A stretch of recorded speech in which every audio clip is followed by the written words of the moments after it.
دسامبر ماهتون. امیدوارم حالتون خوب باشه. این قلب خوشگل رو گفتیم که با هم ببافیم. براتون آموزشش آماده کردم، حتما رج به رجش رو نگاه کنید. من مکرمه کتان بافتم، مکرمه های دیگه هم میشه. پایه هاشو طبق بافتی که من بهتون دادم، مثلا اگه اینجا مثلا 8 پایه داریم، میتونید از اول تعداد زنجیره‌ای که میزنید رو بیشتر کنید نسبت به همون تعداد پایه های بعدی را هم افزایش بدین که این قلب بزرگتر بشه. آویزه، کیف، حالا یا برای مدرسه بچه ها هدیه، هر چی که دوست دارید میتونید استفاده کنید. بریم که با هم دیگه ببافیم. از هر نخی میتونید استفاده کنید. مکرمه ایستایی داره، مکرمه معمولی هم میشه، کاموا هم که میشه و کوچیک‌تر در میاد. میگم مگه اینکه این پایه ها رو شما افزایش بدید. حالا ببافید متوجه میشید. رج به رجش هم نگاه کنید چون تقریبا پایه ها کم و زیاد میشه. حالا یه بند چرمی چیزی میتونید حالا یا اینجا یا این وسط آویزون کنید. من فعلا اینجوری درست کردم که بهتون نشون بدم. فقط حتما با مکرمه میبافید مرتب کنید چون مکرمه نخ رو راحت جابجا میکنه، مثل کاموا نیست. با دست بهش فرم بدین. بریم که ببافیم. 3 تا زنجیره برای مکرمه کتان من قلاب شماره 5 برداشتم. 1 2 و 3. ما کلا بافتامون تو لبه پشتی کار هست، از همینجا هم شروع میکنیم. 1 و 2.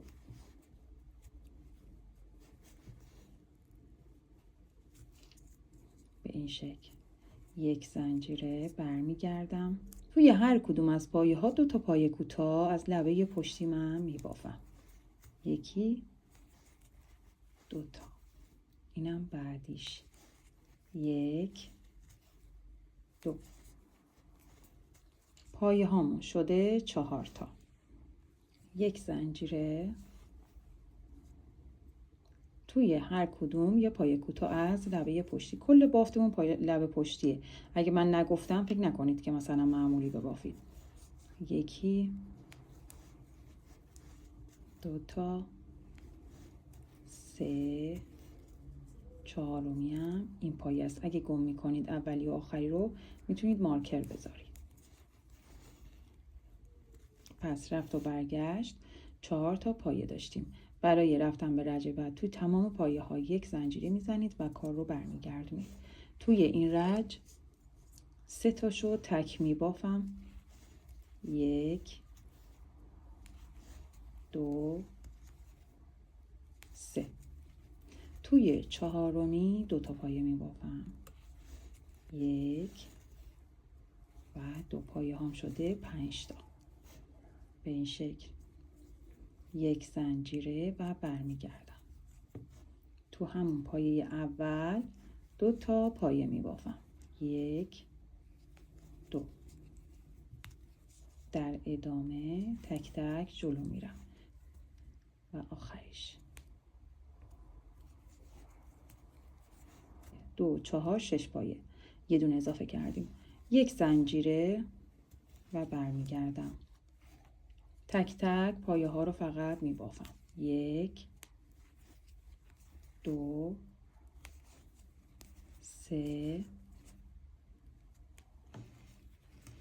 4 5 تا و اینم 6می.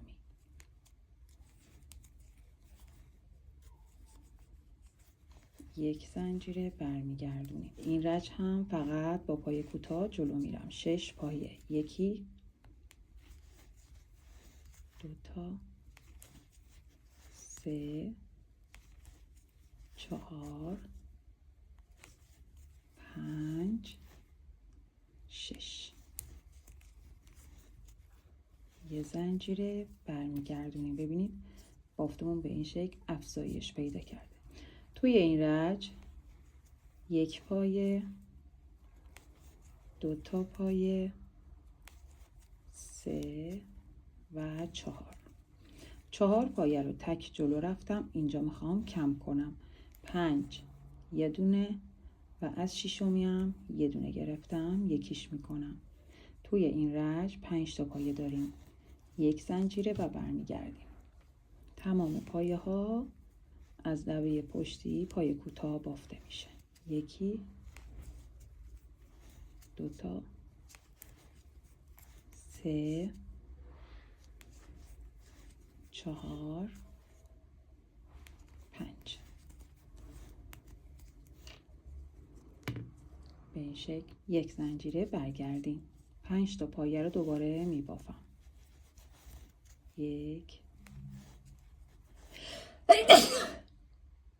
2 3 4 و 5 میشه.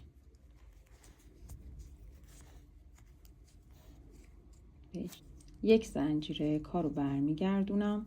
توی همین پایه اول 2 پایه میبافم. میخوام افزایش داشته باشم. 2 تا. بقیه رو تک میبافم. 3 4 5 و 6. به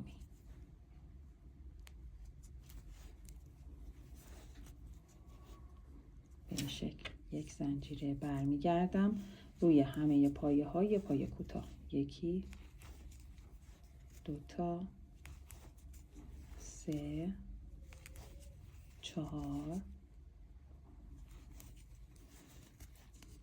5 و 6. 1 زنجیره برمیگردم دوباره تو پایه اول 2 تا پایه کوتاه. 1 همینجا 2 تا. 3 4 5 6 و 7. 1 زنجیره برمیگردم با پای کوتاه جلو میرم. 1 2 3 4 5 6. توی 7می 2 تا پایه میبافم که پایه ها میشه 8 تا. به این شکل ببینید 1 زنجیره و برمیگردم با پای کوتاه تک تک میبافم. 1 2 3 4 5 6 7 و 8 میشه. 1